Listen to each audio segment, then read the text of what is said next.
What's up, guys? KCRC Crawler here. Gonna start trying to do something a little different on my channel. Share some knowledge with you about rock crawling and doing different stuff. Like today, I'm gonna show you how I cut tires. Other days, I can show you how I tune my shocks, how I make my own steel links, how I maintenance my RC cars, how I paint bodies, just basically anything how to. Might as well start doing this, just to help out. There's a bunch of channels out there with people doing it, and I think there's always a channel for each and every one of us. So you'll never see any kind of Patreon thing on here. Granted, I doubt my channel will ever get big enough to even ever consider something like that, but I'm going to do this because I enjoy doing it, and it sounds like a fun thing to do. So let's get started. What we're going to do today is I'm going to start off with this Proline TSL Super Swamper. It's 2.2, it's non-XL, so it's I believe 5.4 inches by 2.02 or something silly. Anyways, what we're going to do is we're going to start off with this. I'm going to go ahead and hand it to the camera. We're going to start off with a tire like this. It'll zoom in, our focus, and we are going to end up with this.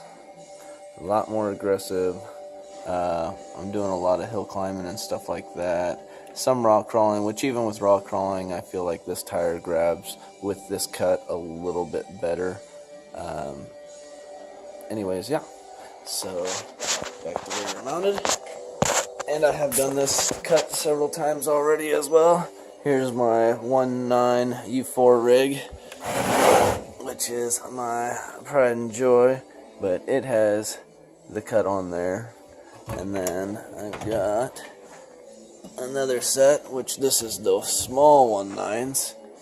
They are cut as well, and they just do amazing. Actually, this tire does great on this truck, but since I'm kind of driving the U4 rig around real fast, it's better to keep an XL on it right now. But anyways, here we go. Put this back. Let's get started. This tire I have already started on, so I'll show you how I do it from the get-go. Hopefully this isn't too close. Let's see.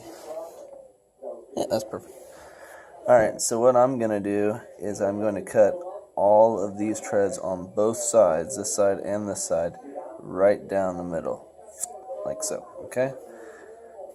I'll do one cut right here. I like to pinch the tread, start on one side, line it up with the other, and then just kind of seesaw my blade.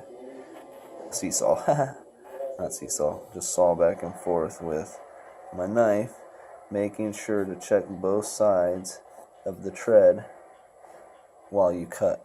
That way you don't cut down too far and hit the tire. So as you can see, the tread's split, right? Now I'm not going to go ahead and do all of these. As you can see, I've already started on this tire, and this side of the tread has already been split, as you can see. And what's crazy is after you split them, you can't even see a line because they'll kind of fuse back together. But if you pull them apart, or pull on them a little bit, they'll pull apart. After that, I continue to pinch the tire. Now, for doing this cross-cutting, the best blade to use, in my opinion, would be...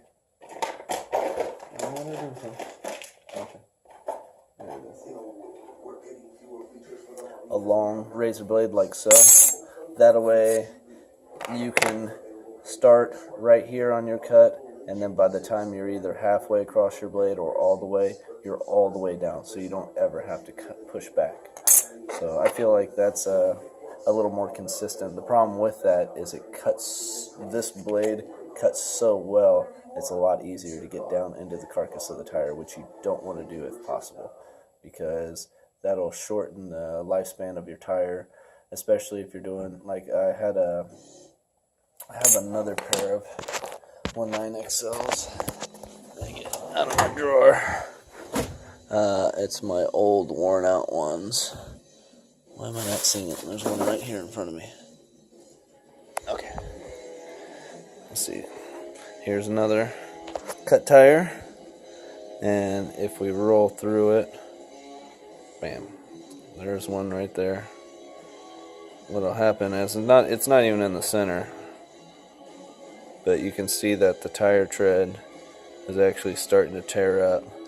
So far I've seen 4 holes, 5 holes almost in this tire, and they tend to happen right here, right going across right there. But still, if it's going to happen there, if you cut too deep into your tread, you know, right there, then it's definitely going to happen in the center too. So anyway, let's toss that back down in there. Get back to this. I'll pop 1 or 2 of these treads off, and that'll be it for this first video. So here we go. Pinch it. This blade's a little better, like I said, for this part. You can use the big blade too, but there's no real need to. I think you can get a little closer to the base of the carcass of the tire with this blade, and it's kind of the same thing. You know, just keep checking both sides of where you got that blade to make sure you don't go too deep, and also you don't go too shallow, because if you go too shallow, then you're going to leave a little bit of tire or a little bit of rubber that's completely unneeded, and it actually loses some of the tread depth that you're trying to go for. So there you go.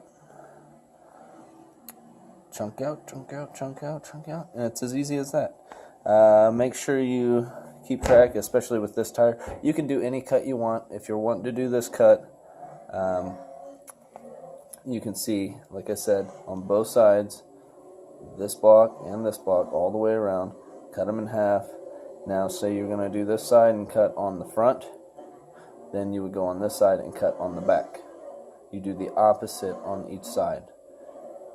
Keep track and the orientation, or of the orientation of what you're doing.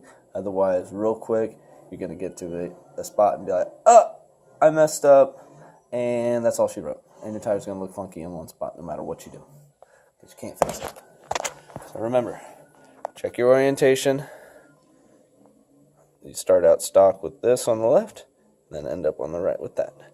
And in my opinion, especially for the weight of these vehicles, any cut tire is typically better than a non-cut. So thanks guys, hope you enjoy. See you later.